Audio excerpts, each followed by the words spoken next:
My name is Evelyn Vance. I was 47 years old, and for 22 of those years, I had earned my living building enterprise software platforms for corporations that measured human worth entirely by quarterly profit margins. For 6 grueling months, my life had been compressed into 42 floors of glass, polished concrete, and high-frequency data streams at Apex Tech Innovations. The proprietary enterprise framework we called Project Aegis 9 finally went green on the primary diagnostics monitors at exactly 10:14 that Tuesday morning. For 8 silence-filled minutes, nobody in the main engineering bullpen dared to exhale. We stood frozen around the central monitoring island, watching the primary telemetry streams cycle through their final stress validation loops. The diagnostic terminal stayed completely clean. The real-time memory balancing architecture held without a single microsecond of latency jitter. Even the senior infrastructure engineers, who had spent the last 2 quarters arguing that my custom failover algorithms were overly cautious, finally unclasped their hands, slumped back into their mesh chairs, and reached for cold coffee like men who had somehow survived an impossible siege. I stood near the main server rack console with a parched mouth, a locked jaw, and that heavy, hollow numbness that arrives when physical exhaustion finally overtakes professional relief. I had spent 2 decades earning a reputation for unshakable technical discipline, but Project Aegis 9 had demanded everything I had left to give. I had personally dragged that multi-million-dollar software platform across missed third-party vendor deadlines, broken open-source libraries, corrupted database hardware drivers, and one catastrophic thread lockup that had kept me awake at my desk for 3 consecutive nights. My personal physician had issued a stern hypertension warning 2 weeks prior, a warning I had brushed aside because the executive board wanted visible results on a rigid quarterly schedule, not medical explanations or human excuses. I had given that project my health, my evenings, and every ounce of my professional pride.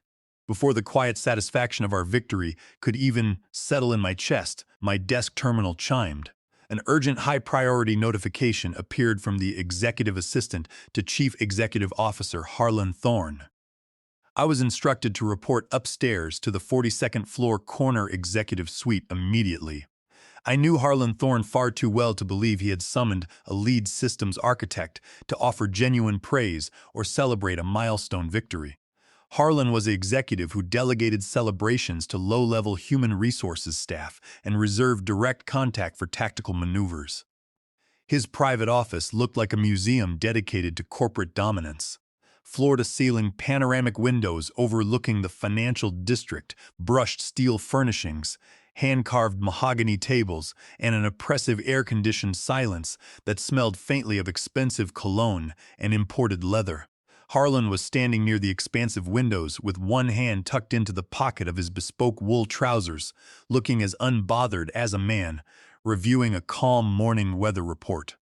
Standing near the polished conference table was his 32-year-old son, Brandon Thorne.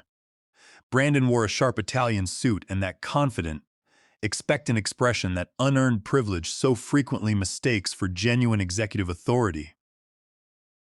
Brandon had been brought into the company 4 months prior as a vice president of strategic operations, a vague title created for the sole purpose of justifying his high salary and putting his name on executive organizational charts. Harlan did not invite me to sit down on the leather sofa. He did not offer a glass of water, nor did he acknowledge the 6 months of grueling labor that had just culminated in a successful system validation. He stepped away from the window, smoothed his silk tie with a slow, deliberate thumb, and spoke in a cold, measured cadence. The initial prototype validation phase for Project Aegis 9 is officially complete, Evelyn, he said, his voice entirely devoid of warmth or professional appreciation. Effective immediately, the executive board is transitioning the project into a new operational leadership structure designed for commercial expansion. His words hung in the sterile air for a brief moment, before their true operational meaning became clear. Resting on the dark mahogany desk between us was a thick manila folder, a formal executive severance agreement packet, and a security memo revoking my master keycards, internal network credentials, and administrative root access by 5 o'clock that afternoon. I turned my head and looked directly at Brandon. He lacked the courage to meet my eyes. He shifted his weight from one shoe to the other, adjusted his gold cufflinks with a nervous twitch, and stared out the window with a faint smirk of quiet satisfaction. That deliberate avoidance of eye contact revealed everything. He was not embarrassed by the theft. He was eager to claim the rewards. This sudden termination is entirely about the milestone completion bonus, I said, keeping my voice perfectly level and flat. Harlan offered the thin, practiced smile that corporate leaders use when they want ruthless calculation to look like calm administrative wisdom. This decision is about what Apex Tech Innovations requires for its next growth cycle, he replied smoothly, as if reading from a legal script. It was not about growth cycle requirements or long-term operational strategy. It was about predatory corporate timing. It was about allowing an experienced technical architect to carry a fragile, high-risk system through 6 months of brutal development fire, then discarding her the exact instant the completion bonus of $250,000 became payable upon formal milestone sign-off. Harlan wanted his son's name on the executive press releases and the board authorization documents before the financial quarter closed, ensuring that Brandon would receive the credit and the massive financial payout. Then Harlan delivered the cold sentence that destroyed any remaining illusion of corporate ethics. "You were undoubtedly valuable for the initial construction phase, Evelyn," he scoffed, leaning against the edge of his mahogany desk. "But having my son here in executive command is more than enough for what comes after." The raw arrogance of his words stood in the room without the slightest attempt at camouflage. He did not bother to dress up the betrayal as performance management or structural redundancy. He simply stated the truth. I was a tool to be used until the heavy work was done, then thrown aside to make room for his family's ambition. I did not reach for the manila envelope.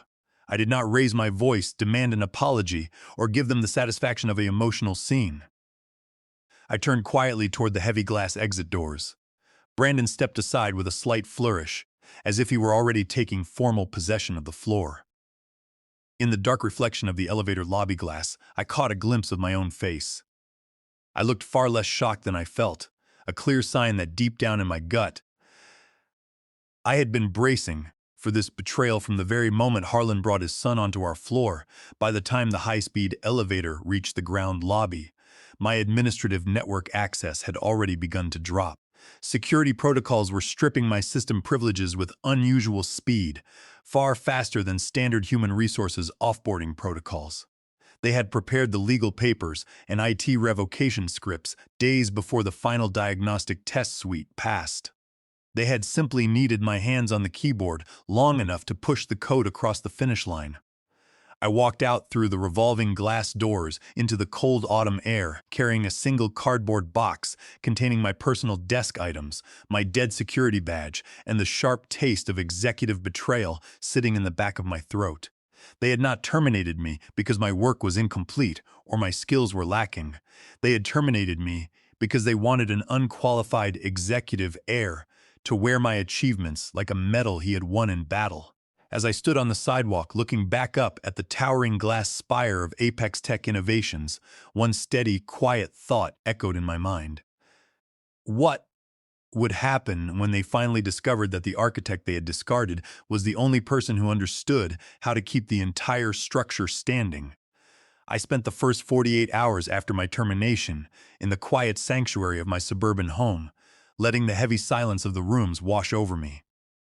Without the relentless chum of server diagnostic alerts, emergency escalation calls, and late-night operational messages, the house felt strangely vacant.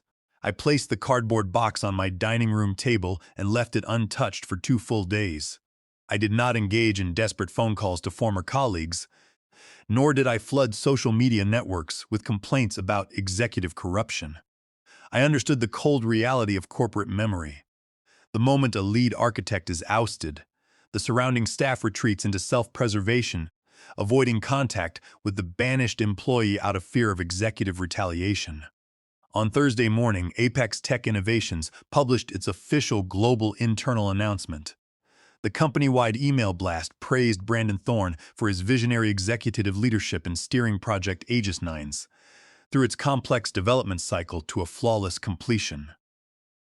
My name appeared near the very bottom of the document, reduced to a single polite sentence thanking me for past technical assistance, much like an executive thanking a building cleaning crew after receiving a major industry award. Attached to the internal memo was the preliminary executive bonus distribution schedule for the quarter. Brandon Thorne was formally designated as the sole technical recipient of the primary architectural completion bonus. But inside the corporate financial control division, the sudden alteration did not pass completely unnoticed. Diane Miller, the veteran head of financial controls, who had overseen corporate ledgers for over 15 years, noticed a series of alarming procedural anomalies. The bonus authorization vouchers had been processed through an expedited approval channel that deliberately bypassed the standard technical oversight committee. Furthermore, the digital routing stamps embedded in the accounting software revealed that the approval forms had been submitted directly from Harlan Thorne's private terminal 2 days prior to the system going green. Recognizing the severe legal implications of an unauthorized executive fund transfer, Diane flagged the transaction in the internal compliance database, leaving a permanent audit flag sitting in the company's general ledger like an unexploded bomb. On Friday afternoon, I sat in the downtown law office of Audrey Quinn. Audrey was a formidable corporate litigation and employment attorney with a reputation for dismantling corrupt executive structures with surgical precision. She sat behind an organized walnut desk, carefully reviewing my employment contract, my intellectual property assignment schedules, and the exact timeline of my sudden dismissal. "This is far more than a standard wrongful termination dispute," Audrey said, laying out several relevant statutory texts on her desk. Harlan Thorne executed this termination in clear bad faith to convert earned corporate compensation into a private family transfer. We are examining substantial legal leverage under Title 17 of the United States Code, Section 106 regarding custom software architecture ownership and exclusive rights in derivative frameworks, as well as clear statutory noncompliance under Title 29 of the United States Code, Section 2101, commonly known as the Warren Act, given the immediate nature of your termination without statutory notice or economic justification. Audrey also highlighted the established legal doctrines of breach of fiduciary duty, corporate waste, and fraudulent dissipation of corporate assets.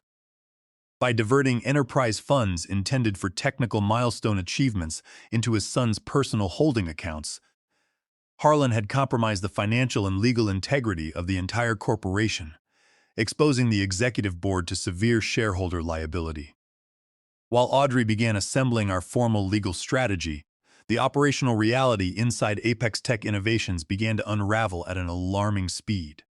A complex enterprise architecture like Project Aegis 9 is not a static machine. It is a dynamic ecosystem of interconnected memory routines, dynamic database indexes, real-time caching layers, and delicate cryptographic handshakes. I had architected the system from the ground up, crafting custom failover scripts that silently absorbed unpredictable network spikes without triggering system-wide panic alarms. Brandon Thorne possessed an impressive Master of Business Administration degree from an Ivy League university, but he had never written a single line of real-time multi-threaded code, nor did he comprehend how memory buffers interacted under heavy load. By the end of the second week following my dismissal, the system was forced to undergo its first real-world operational test. The company began deploying the prototype to a live sandbox environment for our largest enterprise client. Represented by Executive Director Gavin Reed. Gavin Reed was a sharp, demanding corporate officer who managed technology infrastructure for an international logistics conglomerate worth billions of dollars. He demanded absolute system stability, zero data loss, and flawless execution. Without my continuous hands-on optimization and manual memory balancing, small architectural flaws began to compound rapidly. Data packets started piling up in unmonitored queue buffers during simulated peak traffic loads. Automated error recovery routines failed to clear stale cache files, causing memory leaks that expanded across the primary server clusters. The system did not crash immediately. but its performance degraded steadily under real-world operational stress. Brandon attempted to conceal the performance drops by manually disabling diagnostic warning alerts, completely unaware that those alerts were designed to prevent permanent database corruption. The foundation was cracking beneath their feet, and the men who had stolen the work had no idea how to stop the imminent collapse. By Monday morning of the third week, Gavin Reed had seen more than enough to alarm his technical team. During a high-stakes demonstration session attended by executive leadership, the enterprise platform froze twice in front of Gavin's technical directors. When Gavin halted the presentation and demanded an immediate explanation regarding the severe system latency and database deadlocks, Brandon Thorne responded with vague corporate buzzwords. He spoke at length about cloud infrastructure recalibrations, external bandwidth variations, and temporary post-launch adjustment windows, attempting to gloss over critical technical failures with practiced executive polish. Gavin Reed was not a man to be misled by empty corporate rhetoric. He abruptly ended the live demonstration, issued a formal notice of technical non-compliance, and delivered a strict 72-hour ultimatum to the executive board. Apex Tech Innovations had to provide signed architectural validation logs, certified diagnostic reports, and direct technical accountability, or the multi-million-dollar enterprise contract would be terminated immediately for material breach. Panic swept through the executive offices on the 42nd floor. Harlan Thorne called an emergency technical session with his senior engineering staff, but nobody in the room possessed the specialized knowledge required to debug the core codebase. My custom memory management algorithms were deeply integrated into the system's foundation, and any careless modification risked corrupting the entire enterprise database beyond repair. The senior engineers explicitly refused to alter the code, knowing that any mistake would leave them blamed for the failure. That evening at 6:45, my personal cell phone rang. The caller identification screen displayed Brandon Thorne's name. I let the phone ring 4 full times before answering with a cool, detached tone. "Evelyn," Brandon said, his voice carrying a strained, hurried cadence that contrasted sharply with his previous arrogance in his father's office. "We are currently reviewing some routine configuration settings on Project Aegis 9. The client team is asking for a few minor technical clarifications regarding the memory allocation tables. We would appreciate it if you could drop by the office tomorrow morning for a brief 2-hour consultation to help our team clear up these minor miscommunication." A brief 2-hour consultation.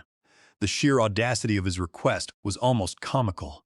He had stripped me of my livelihood, stolen my professional credit, and taken my earned completion bonus, yet he expected me to step back into his office as a quiet contractor to salvage his failing reputation.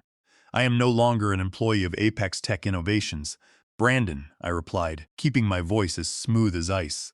"My administrative access was revoked by your father's explicit order. I have no legal or moral obligation to consult on a system you claim to have built." "Evelyn, please," he stammered, abandoning his executive composure and revealing his desperation. "We can arrange a generous consulting fee for your time. Name your hourly rate." "I do not offer consulting services for stolen work," I said, and hung up the phone without waiting for a reply. I assumed my flat refusal over the telephone would settle the matter once and for all. I was wrong. The following afternoon at 3:15, a loud, aggressive knock echoed through my front entryway. I walked to the door and pulled it open to find Brandon Thorne standing on my front porch. He had discarded his suit jacket, his expensive tie was crooked, and his face was flushed with frantic anger. He stared past my shoulder into my hallway, looking as though he intended to push past me and command my compliance inside my own home. "Evelyn, this has gone far enough," Brandon demanded, taking a heavy step toward the doorway. "The client is threatening to pull the entire contract. The company is facing massive financial losses over a handful of technical misunderstandings. If you had any professional ethics or loyalty left, you wouldn't let personal bitterness ruin a project that belongs to Apex Tech Innovations." I stood firmly on my threshold, keeping my posture rigid, my jaw set, and my voice perfectly controlled. "You fired me to steal my completion credit, take a $250,000 bonus, and place your name on work you never performed. I said, looking him dead in the eye. Now you are standing on my front porch because your fake competence cannot sustain real engineering. I will not help you lie to your client, and I will never step foot in your building again. His face twisted in rage. The polished executive veneer shattered completely, exposing the violent, spoiled child underneath. "You don't own that software!" he screamed, stepping directly into my personal space. "You're deliberately sabotaging this company because you couldn't accept a routine organizational change. The only thing destroying your project is your own incompetence, Brandon," I answered coldly. "Now get off my property immediately before I call the police." He lost all control. Driven by blind panic, humiliation, and an unchecked temper, Brandon lunged forward and struck me across the face with his open palm. The force of the sudden blow knocked me off balance, slamming my shoulder hard against the heavy wooden porch pillar.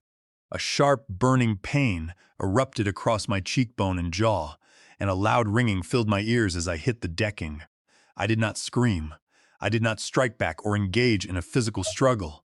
I stood up, stepped back inside my entryway, pulled the front door shut, and turned the deadbolt lock. Mounted directly beside the doorframe was my high-definition smart doorbell camera, its wide-angle, optical lens having recorded the entire encounter in crystal-clear video, and high-fidelity audio, capturing his aggressive threats and the explicit visual evidence of his physical assault. With cold, trembling hands, I retrieved my phone and dialed the emergency number. I reported a physical assault and active trespassing on my property. Within 15 minutes, 2 uniformed police officers arrived at my residence. I gave them a thorough, formal statement, allowed them to view the raw doorbell camera footage, and permitted them to transfer the digital video file directly to their secure evidence system. Following standard law enforcement protocols, I went immediately to an urgent care medical clinic, where an attending physician conducted a full forensic medical evaluation. Detailed photographs were taken of the dark bruising and swelling forming along my jawline. Official medical reports were documented, and a formal police incident report was registered. I called Audrey Quinn from the medical clinic. She listened to my report in complete silence before responding with absolute legal clarity. "Brandon Thorne just transformed a corporate employment dispute into a severe criminal felony," Audrey stated firmly. "This is no longer merely a civil lawsuit over stolen bonuses and statutory notice violations. We are immediately filing an emergency petition for a criminal protective order, bringing formal assault charges with the district attorney, and notifying the board of directors that their prospective chief executive is facing criminal prosecution." By 8 o'clock the following morning, Audrey Quinn had launched a comprehensive legal offensive that targeted every layer of executive corruption at Apex Tech Innovations. She filed a formal criminal complaint with the county district attorney for felony physical assault and witness intimidation. Simultaneously, she served Apex Tech Innovations with an immediate preservation of evidence demand, legally freezing all internal email servers, executive messaging logs, server audit trails, and corporate financial ledgers under threat of severe judicial spoliation penalties. Inside the corporate headquarters of Apex Tech Innovations, Harlan Thorne attempted to execute a frantic executive cover-up. Upon learning of his son's violent assault and the pending criminal charges, Harlan summoned the senior human resources director and the chief technology officer to his 42nd Fleet. He demanded that they alter the company's internal organization charts retroactively, backdating Brandon's formal technical oversight authority by 3 full months to create a false legal narrative that Brandon had always exercised direct managerial control over the codebase. He also ordered IT staff to scrub server log files that documented Brandon's unauthorized attempts to access system root accounts. However, Harlan's frantic cover-up collapsed almost immediately. Audrey Quinn had already secured court-ordered forensic subpoenas for the primary corporate mail servers. The digital forensic trail revealed an indisputable timeline.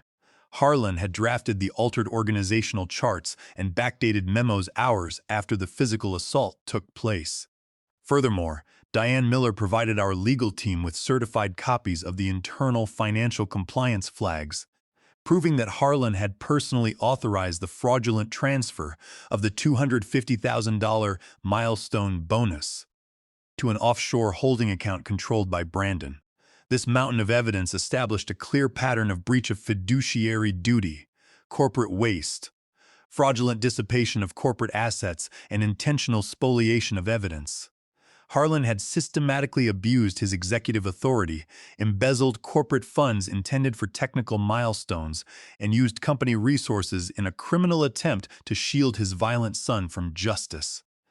Board Chairman Elliot Pike convened an emergency executive session of the Board of Directors in the main boardroom on the 42nd floor. For the first time in his long career, Harlan Thorne entered the boardroom without his customary aura of untouchable authority. Brandon was absent, having been formally served with a criminal arrest warrant and a temporary restraining order prohibiting him from coming within 500 feet of my residence or my legal counsel. Gavin Reed, representing the enterprise client, joined the emergency meeting via a secure video conference link. His address to the board was brief, cold, and devastating. Our organization is formally terminating all enterprise contracts with Apex Tech Innovations for material breach, fraudulent misrepresentation of technical leadership, and severe operational security risk, Gavin declared firmly. We are also filing a formal complaint with regulatory oversight authorities regarding the deliberate misrepresentation of software stability during commercial negotiations. The loss of the enterprise contract instantly wiped out 30% of the company's projected annual revenue and drove its stock value down by 40% in a single trading session. Board Chairman Elliot Pike then turned to Diane Miller, instructing her to present the internal audit findings. Diane laid out the undeniable paper trail of fraudulent bonus diversions, unauthorized account transfers, and backdated corporate documents. Harlan attempted a frantic defense, arguing that he had acted to preserve corporate continuity and attempting to frame his son's physical assault as a deeply regrettable personal misunderstanding between former colleagues. Elliot Pike slammed his fist onto the boardroom table, his face red with anger. "You didn't protect this company, Harlan," he shouted, his voice echoing through the glass room. "You turned this corporation into your family's personal piggy bank, handed our core technical infrastructure to an incompetent child, and exposed this entire board to massive criminal and civil liability." By a unanimous vote of the board of directors, Harlan Thorne was terminated for cause from his position as chief executive officer. Under the explicit terms of his executive governance charter, a termination for cause resulted in the immediate forfeiture of all his unvested stock options, the cancellation of his golden parachute severance package, and the complete revocation of his corporate legal indemnification protections. The legal consequences of the investigation unfolded with swift, unyielding precision over the next 6 months. Brandon Thorne's criminal trial proceeded in county court before a jury. The prosecution presented the high-definition smart doorbell video recording, the unedited audio of his aggressive threats, the certified police incident reports, and the forensic medical documentation of my facial injuries. Faced with an overwhelming wall of forensic evidence, Brandon was convicted of felony physical assault and attempted witness intimidation. The presiding judge sentenced him to serve 3 years in a state correctional facility, sternly denying his petition for probation due to his total lack of remorse and his documented attempts to use corporate power to evade legal accountability. Harlan Thorne suffered an equally devastating collapse. Stripped of his executive position and denied corporate legal indemnification, he found himself named as the primary defendant in a massive derivative shareholder lawsuit seeking the recovery of squandered enterprise assets. The Securities and Exchange Commission opened a formal investigation into his fraudulent bonus diversions and systemic manipulation of internal financial controls. Forced to liquidate his personal real estate holdings and investment portfolios to pay legal defense fees and court-ordered civil judgments, Harlan's long career ended in total public humiliation and financial ruin. Deprived of its core software architecture and ruined by public scandal, Apex Tech Innovations entered formal bankruptcy liquidation within 2 quarters. The very executive board members who had allowed Harlan to rule with unmonitored authority watched helplessly as the corporation's physical and digital assets were auctioned off on the courthouse steps to satisfy outstanding creditor claims. 6 weeks after the bankruptcy proceedings concluded, I received a formal meeting request from Lawrence Orr, the managing partner of Orr and Associates Capital, a premier green technology venture investment firm. We met in a quiet executive lounge overlooking the harbor. Lawrence was a highly respected investor who valued technical brilliance, structural integrity, and executive honesty far above corporate theater. The enterprise architecture you designed for Apex Tech Innovations was magnificent. Evelyn, Lawrence said, setting down his coffee cup, the system didn't fail because of your design. It failed because corrupt men believed they could remove the architect and expect the building to stand on its own. Lawrence offered to provide $15 million in initial venture capital funding to establish a brand new software enterprise, Vance Next Generation Systems, with myself serving as founder, chief executive officer, and majority shareholder. I accepted his offer, but only after establishing non-negotiable governance principles in our founding corporate charter. Absolute independence of technical quality audits, strict anti-nepotism regulations, transparent board oversight, and full legal protections for every engineer's intellectual work product under statutory framework standards. Today, Vance Next Generation Systems occupies the top 3 floors of a modern technology tower overlooking the city. We employ over 80 brilliant software engineers, systems architects, and security researchers. As I walk through our bustling engineering bullpen, watching our new enterprise telemetry streams hold perfectly green across international networks, I frequently reflect on the bitter lesson of my former career. Corporate tyrants and spoiled heirs often convince themselves that they can steal the achievements of dedicated professionals, rewrite history on corporate memo sheets, and lock the doors behind them without cost. But they inevitably forget one fundamental truth of human innovation. A corrupt company can seize the physical server racks, copy the source code files, and print arrogant press releases, but it can never steal the intellect, resilience, and mastery of the person who created the work. In the end, a stolen structure will always collapse into dust once the mind that brought it to life walks away. If this story resonated with you, leave a comment below sharing your thoughts on who was truly responsible for the ultimate collapse. Brandon Thorne for his unchecked violence, or Harlan Thorne for the arrogant entitlement that taught his son he would never have to pay for his actions.